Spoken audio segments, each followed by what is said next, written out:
எல்லாருக்கும் வணக்கம். இன்றைக்கி நான் எறாக்கு எப்படி மசாலா போடுறேன்னு உங்களுக்கு சொல்கிறேன்.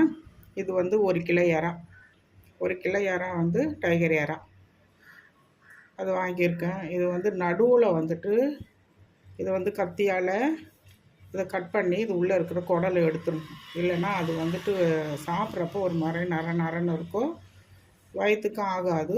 அது குழந்தைங்க என்ன சாப்பிட்டாங்கன்னா அது ஒரு ஃபுட் பாய்சன் மாதிரி ஆகிடும். அதை கொஞ்சம் கஷ்டப்பட்டு இதை எடுத்துடணும். ஒரு சிலர் எடுக்க மாட்டாங்க, அப்படியே போடுவாங்க. அது நல்லதில்லை. இதுக்கு என்ன மசாலான்ட்டு நான் உங்களுக்கு சொல்கிறேன். இது 1 கிலோ எறா. இது 1 கிலோ எறாவுக்கு நான் என்னென்ன போடணுன்னு உங்களுக்கு சொல்கிறேன். இது 1.5 கிலோ வஞ்சிரம் ஸ்லைஸ் போட்டு வாங்கி வச்சுருக்கேன். இதெல்லாம் ஸ்லைஸ் போட்டு வாங்கி 1.5 கிலோ வஞ்சிரம் வாங்கியிருக்கேன். அது கூட ஒரு கொடுவா மீன், அது சின்னதாக இருந்ததுனால அது கூட ஒரு கொடுவா ஒன்று இருந்தது, அதுவும் வாங்கிட்டேன். இப்போ இந்த 1.5 கிலோ வஞ்சிரத்துக்கு நான் என்னென்னா இதுக்கு மசாலா போடணுன்னு உங்களுக்கு சொல்கிறேன். ஓகேங்களா?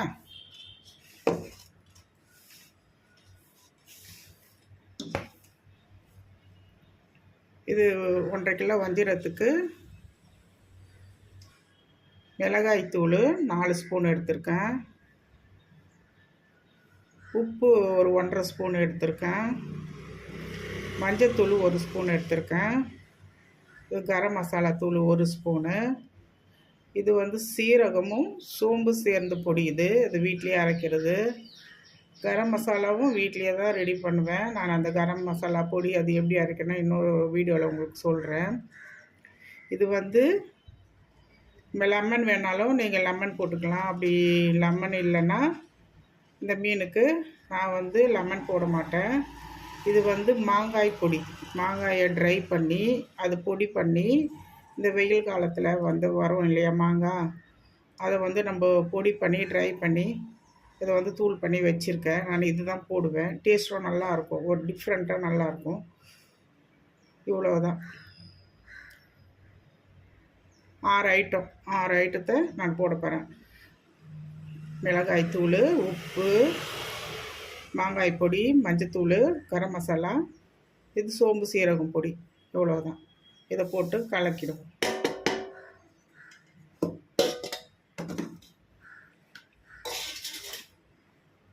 இப்போ எறாக்காக இந்த மசாலாவை இப்போ சொல்கிறேன். இந்த 1 கிலோ எறாக்காக என்ன மசாலா போடணும்னு அந்த மசாலாவை இப்போ உங்களுக்கு காமிக்கிறேன்.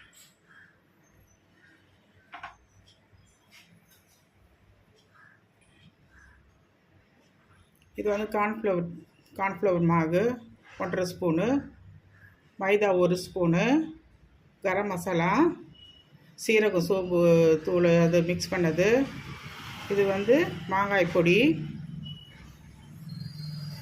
மஞ்சத்தூள், காஷ்மீர் சில்லி 3 ஸ்பூனு. அதுக்கு அந்த 1 கிலோ எறாக்கு தேவையான உப்பு. இது கொஞ்சம் சிட்டிக்கே அர்ஜினம் போட்டேன் நான். அதுக்கு எறாக்கு 65 பண்ணுறதுக்கு அது யூஸ் பண்ணுவேன். அது எறா 65னால கொஞ்சம் அர்ஜினமோட்டோ பண்ணால் டேஸ்ட் நல்லாயிருக்கும். உங்களோட விருப்பம், அது போடலாம் வேணாம் அப்படின்ட்டு. சின்ன பிள்ளைங்களுக்கு கொஞ்சம் போட்டோம்னா அது கொஞ்சம் டேஸ்ட் நல்லாயிருக்கும். அதனால் எப்போ ஒரு நாள் யூஸ் பண்ணலாம், ஒன்றும் ஆகாது. அது பிறகு இது நாட்டு சர்க்கரை, அது கொஞ்சம், அது ஜூஸியாகவும் நல்லா டேஸ்ட்டாகவும் நல்லா மென்று சாப்பிட்றதுக்கு நல்லாயிருக்கும். அவ்வளோதாங்க. இந்த பொடியெல்லாம் போட்டு எறா 65க்கு நம்ம இந்த மசாலா போட்டு வச்சுருவோம். இப்போ நான் அந்த மசாலா போட்டு வச்சுருக்கேன். வஞ்சிர மீனுக்கு மசாலா போட்டு ரெடி பண்ணி வச்சாச்சு. இது எறா 65க்கு அதுவும் ரெடி பண்ணி வச்சாச்சு. அது மசாலா ஒரு 10 நிமிஷம் நல்லா ஊறணும். ஊறின பிறகு நம்ம அதை வறுப்போம். இங்கே பாருங்கள், அது கூட இப்போ நம்ம அந்த வஞ்சிரம் வறுத்துட்டோம்னா ஒரு ஸ்லைஸாக வெங்காயம் கட் பண்ணி அது கூட வச்சு லேசாக லெமன் பிழிஞ்சு சாப்பிடலாம். சூப்பராக இருக்கும்.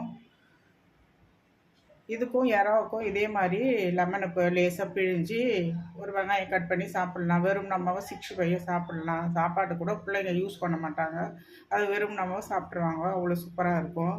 நீங்கள் இதை வீட்டில் செஞ்சு பாருங்கள். இது நல்லாயிருக்கும். அது இந்த மாதிரி நான் சொன்ன மசாலாவே நீங்கள் போடுங்க. ஒரு தடவை அதை ட்ரை பண்ணி பாருங்கள் இந்த மசாலாவை. இதை வந்து எப்படின்னு சொல்லுங்கள். அதை வறுத்துட்டு அது எப்படி இருக்குது டேஸ்ட்டுன்ட்டு எனக்கு ஃபீட்பேக் பண்ணுங்கள்.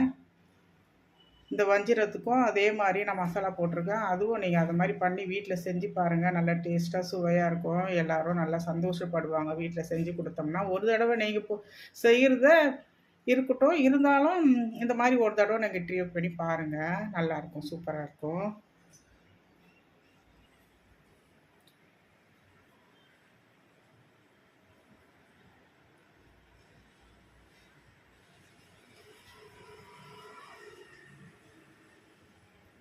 இப்போ நம்ம வஞ்சிர மீனுக்கு மசாலா போட்டிருக்கோம் இல்லையா, அந்த வஞ்சிர மீனை எடுத்து நம்ம வறுக்க போகிறோம். எண்ணெய் காஞ்சிடுச்சு.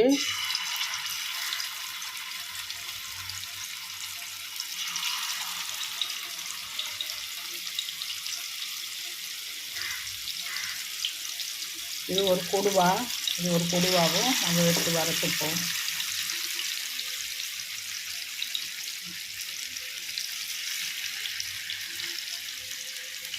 இதில் எண்ணெய் காஞ்சிடுச்சு. இது வந்து இறா 65க்காக இந்த இடத்துல வச்சுருக்கேன். இது எண்ணெய் காஞ்சிடுச்சு. இறாவை போட போகிறேன். 65க்காக போடுறேன்.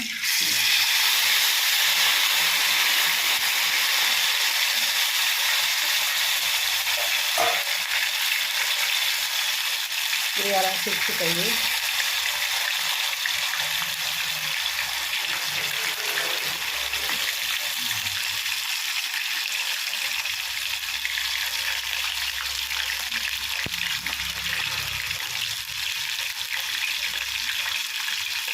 நல்லா கொஞ்சம் வதங்கினோன்னு திருப்பி கொஞ்சம் போட்டோம்னா இன்னும் கொஞ்சம் நல்லா வறுப்படும். நல்லா கொஞ்சம் ப்ரௌன் ஆகும். இது போட்டிருக்கேன் வஞ்சிர மீனும் ஒரு கொடுவா போட்டிருக்கேன். இது நல்லா வறுக்கணும், கொஞ்சம் ப்ரௌன் ஆகணும். இப்போ நல்லா மீன் வெந்துடுச்சு. 2 தடவை நல்லா திருப்பி போட்டாச்சு. இப்போ நல்லா மீன் நல்லா வெந்துடுச்சு. இங்கே பாருங்க, நல்லா வெந்துடுச்சு. இதையும் திருப்பி போட்டாச்சு.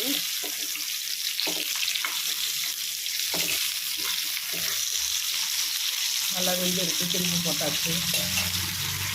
வேறு 65 வறுத்துட்டுருக்கேன். 65 நல்லா வெந்துடுச்சு. இதெல்லாம் 65. இப்போது கிண்ணத்தில் எடுத்து போட்டுக்க வேண்டியதுதான். அவ்வளோதான் முடிஞ்சது.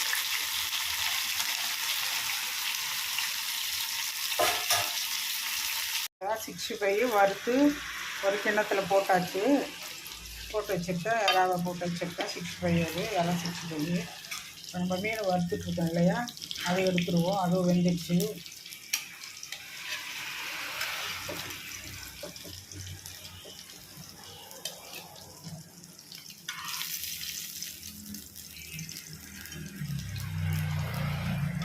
எல்லாம் கரெக்டாக நல்லா வெந்து மீனை வந்துடுச்சு. எல்லாம் 65 ரெடி ஆகிடுச்சு. நீங்களும் அந்த மாதிரி தேவைக்கு எடுத்து அதை எவ்வளோ வேணுமோ அதை வறுத்து அதை யூஸ் பண்ணிக்க. மறுநாளைக்கு ஃப்ரிட்ஜில் வச்சுக்கலாம். அது ஒன்றும் கெட்டு போகவும் ஆகாது. ஒரு 2 நாளைக்கு யூஸ் பண்ணிக்கலாம்.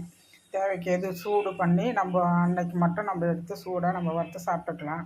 நீங்களும் இதை செஞ்சு பாருங்கள். செஞ்சு பார்த்துட்டு எப்படி இருக்குது சுவை, எப்படி இருக்குது டேஸ்ட்டு பாருங்கள். இதை வீட்டில் செய்யுங்க. செஞ்சுட்டு நல்லா சந்தோஷமாக இந்த மாதிரி பிள்ளைங்களுக்கு கொஞ்சம் கொடுங்க. அவங்களுக்கு கொஞ்சம் சந்தோஷப்படுவாங்க. தேங்க்யூ.